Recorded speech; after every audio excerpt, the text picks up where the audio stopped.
Olá, meus irmãos, graça e paz seja convosco. Para mim é uma satisfação muito grande estar aqui com vocês mais uma vez, nesse estudo de hoje que é fantástico, né? O tema da lição dessa semana, de hoje especificamente, é amar quem nos fere. Eu sei, irmãos, que isso não é fácil. Você amar uma pessoa que lhe causou mal.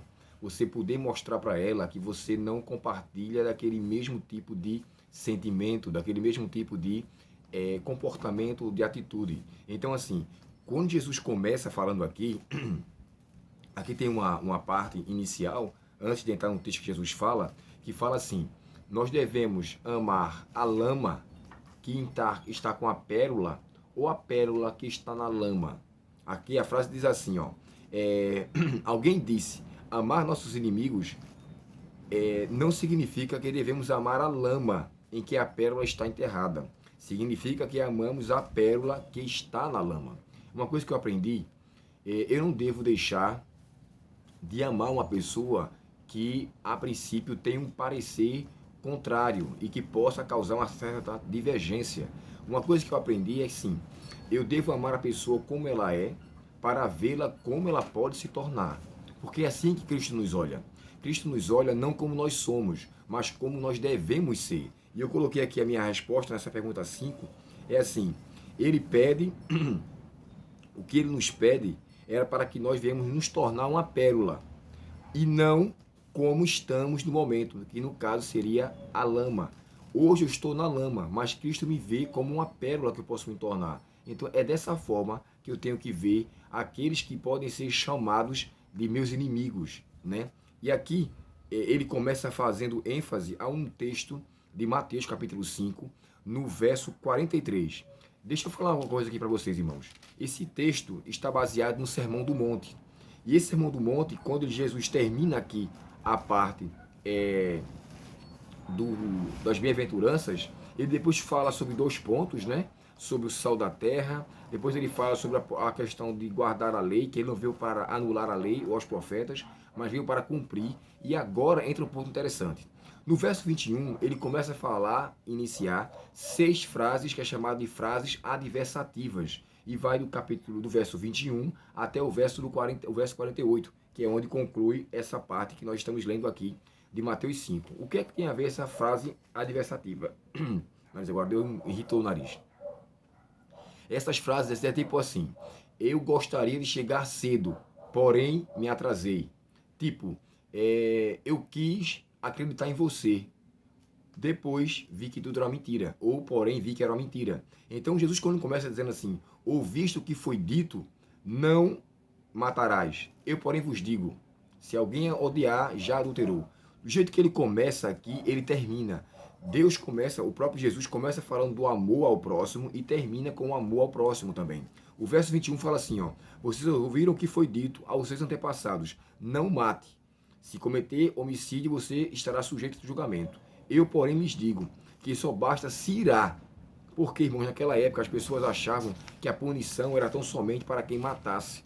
Mas a ira não. Porque o sentimento, e o que me chama a atenção aqui, é que essas frases adversativas de Cristo são frases para nos ter a noção com mais, como é que eu posso dizer assim, de uma forma muito mais espiritual, ou seja, Jesus espiritualizou a lei para que a gente entendesse a essência da lei e não só a letra em si. Ele chega a dizer também, né, entre essas frases, ouviste o que foi dito, não adulterarás. Eu, porém, vos digo, se alguém olhar, e aí ele continua falando. Então, assim, ele mostra que o pecado consiste muito mais na intenção do que numa ação. E agora, no verso 43, ele fala algo que eu confesso a vocês que não se encontra no Antigo Testamento. Olha só, o texto, o verso 43 diz assim, ó, ouviste o que foi dito, ame o seu próximo e odeie o seu inimigo. Eu, porém, vos digo, ame os seus inimigos e orem por aqueles que vos perseguem. No Antigo Testamento, irmãos, tanto no livro de Êxodo, capítulo 23, quanto Levítico, capítulo 19, e para ser mais preciso aqui, Levítico 19, verso 18, e Levítico 23, 3 e 4. Perdão, errado. Levítico 19, verso 18 e Êxodo do 23, verso 3 e 4, tá bom? Esses dois versos você só encontra o próprio Deus dizendo em sua lei que devemos amar o nosso próximo como a nós mesmos. Mas não existe a expressão odeie os seus inimigos. Isso aí se tornou uma frase que era dita popularmente, porque os rabinos, infelizmente, ensinavam assim. Vocês devem amar os seus inimigos e odiar aqueles que são seus inimigos. Ou seja, ame aqueles que são próximos a você e odeie aqueles que são contra você. Uma coisa que eu quero deixar aqui bem claro, quando os rabinos ensinavam isso, era típico do que eles de fato faziam. Era uma prática deles. Porém, Jesus chega a dizer assim, não, isso está errado. Vocês não devem odiar os seus inimigos. E essa frase, a gente pode encontrar pelo menos ali no capítulo 139 do livro de Salmos, algo parecido, quando o próprio Davi, o salmista, fala assim, deveria eu por acaso amar o meu inimigo? Não, deveria odiá-lo, porque ele odeia o Senhor. É o Salmo 139, o verso 12 e 13. Perdão, o verso 21 e 22. Salmo 139, verso 21 e 22, quando Davi chega a dizer isso. Porém, o que é que me chama a atenção aqui?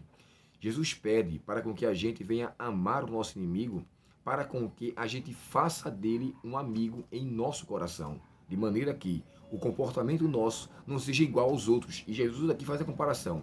Vocês devem se comportar como os gentios, devem se comportar como os publicanos. Olha só que interessante.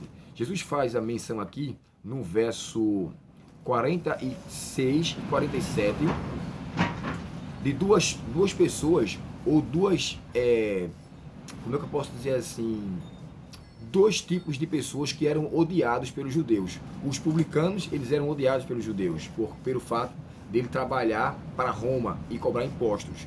Os gentios eram considerados até como imundos também, pelo fato de não serem judeus. Então eles fazem assim, olha, se vocês amam os seus amigos e odeiam aqueles que são seus inimigos, vocês fazem igual àquelas pessoas que vocês odeiam.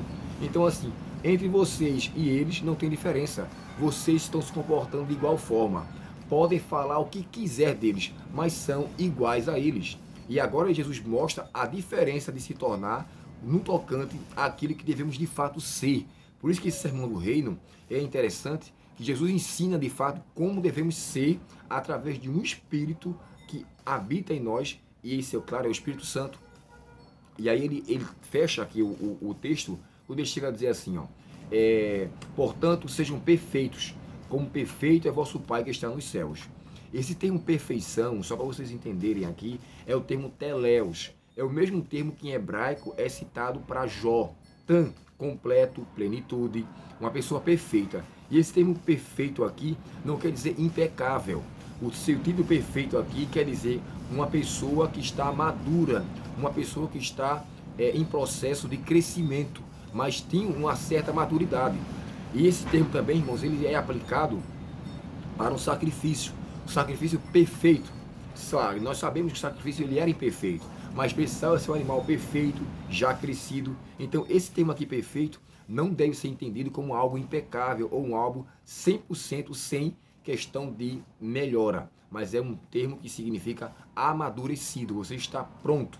E aqui Jesus fala, ele não estava amadurecido, ou seja, os seus seguidores, e era necessário que eles fossem perfeitos, porque o nosso Pai Celestial, ele não só ama os maus e os bons, como também coloca o sol para todos. Então eu não devo fazer acepção de pessoas. Tem um princípio no livro de Provérbios que diz assim, ó, se teu inimigo tiver fome, dá-lhe de comer, se tiver sede, dá-lhe de beber, porque se você fizer isso, você amontoará brasas vivas sobre vossa cabeça, e o vosso Pai Celestial vos retribuirá ou recompensará. Eu separei esse texto aqui, está no livro de Provérbios 25 e o verso 21 e 22. Se quiser colocar na sua lição, Provérbios 25 e o verso 21 e 22. Essa é a forma, irmãos, que devemos ser com o nosso próximo. Tratar de maneira amorosa, cuidadosa e zelosa. Claro, o fato de você amar o seu inimigo não quer dizer que você vai viver junto com ele. Simplesmente, você vai mostrar paz em relação ao que ele tem e, no contexto da lição, ser uma pessoa mansa, sabe? Ser uma pessoa que demonstra pacificação.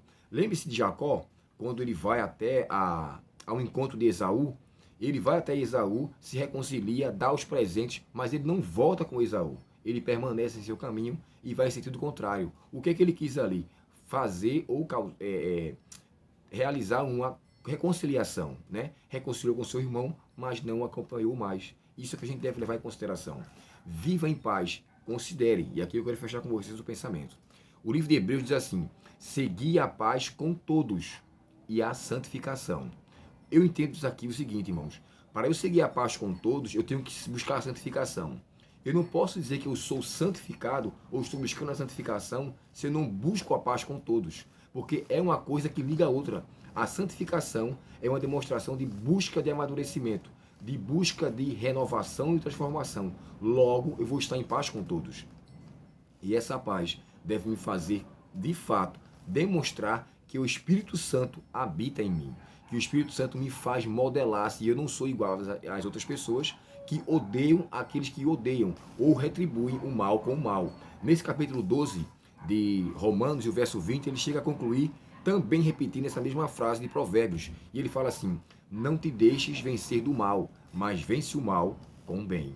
Que Deus, portanto, nos ajude a nós amar aquele que nos fere e mostrar amor e reconciliação, pacificação, para que assim possamos ser perfeitos no tocante ao que o Pai é para conosco.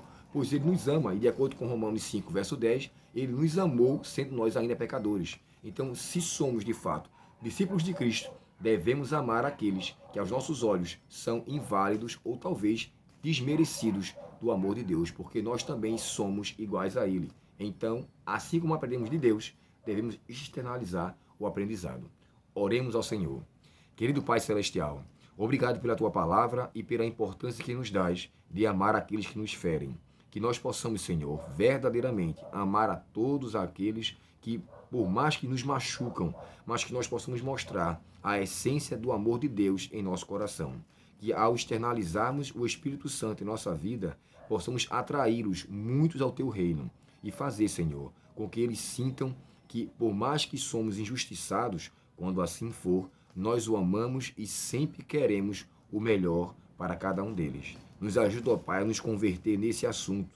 Nos ajuda a não pagar o mal com o mal, mas a seguir em risca, ou melhor, seguirmos em risca a Tua palavra. Nos dá a Tua bênção, o Teu perdão, a Tua direção e um dia com a Tua santa e bendita paz, auxiliando-nos a sermos mansos e aprender a não pagar o mal com o mal. Nós te pedimos em nome de Jesus. Amém.